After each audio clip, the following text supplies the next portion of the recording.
While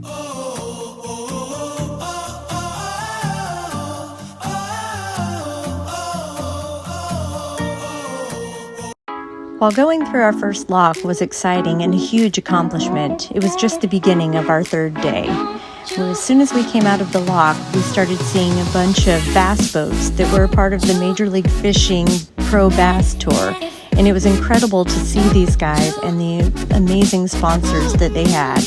They were on the lakes on Chickamauga and Nickajack May 1st through 4th, so we got to see them all weekend long, running up and down the lake and trying to find the best coves with the best fishing before somebody else beat them to it. The scenery on Chickamauga changed drastically from what we had seen on Watts Bar. For the most part, the river was a good bit narrower here than we had been in other places, and there were lots more cave systems and lots more rural areas, not all the big fancy houses. We also went under our first two bridges on day 3, and you can see the numbers there on the pole. That tells you like where the water level should be in comparison with the bottom of the bridge. So we definitely had 52 feet or so of clearance according to the bridge, but I have got to tell you, it did not look that way as we were headed toward it or as we were going under it. Each evening as we're planning for the day ahead, and then again in the mornings before we leave, we check our navigation apps and go over what potential hazards or things might come across our path during the day. So we knew that we had plenty of clearance to go under these bridges, but it definitely gives you butterflies to see your mast approaching a bridge. And we've watched nightmare YouTube videos with what happens when people can't clear a bridge. So especially given the mood of the trip so far, we felt very blessed that this video did not turn out to be one of those.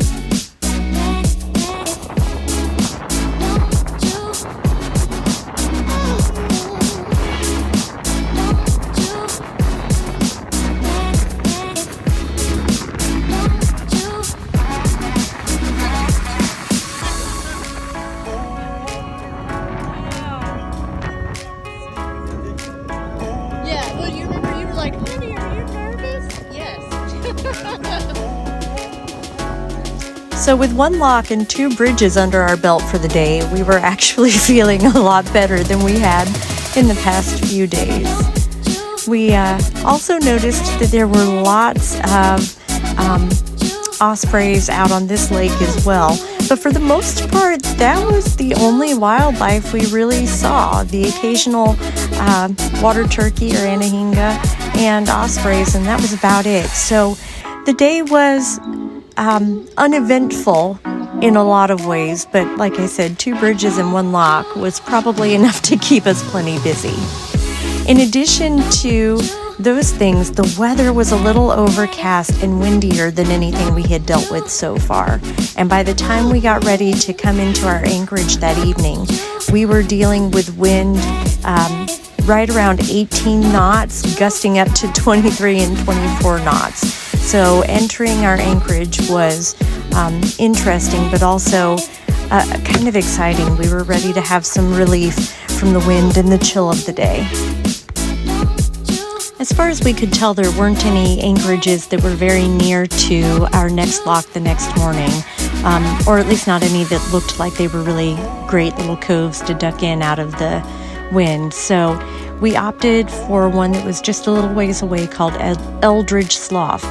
It was one that was on a list given to us by the owner of Blue Springs Marina on the many trips that he's made downriver. So that was where we went for the evening to, like I said, get out of the wind and the weather a little bit and hopefully settle in for a cool, calm, relaxed evening.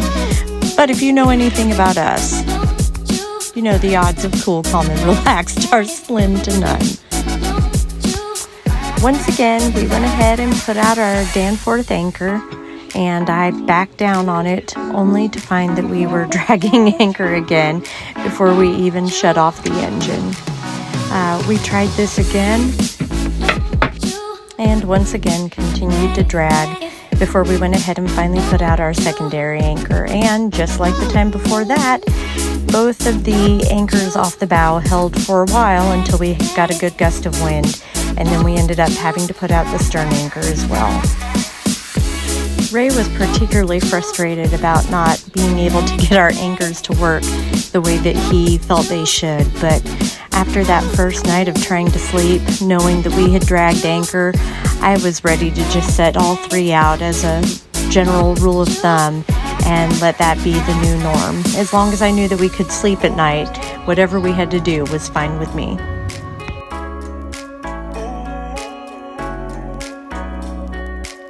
Of course, the moment we had the anchor set, Ethan was back in the water. And after a while, we went ahead and made our supper and just settled in for a nice, relaxing evening. It had been a long 3 days, but boy, were we really starting to feel accomplished and feeling like we were getting the hang of this whole cruising thing. So, under a peaceful night sky with just a little bit of drizzle in the evening, we slept like babies with all three of our anchors out and the soft sound of rain lulling us to sleep. Thanks for watching.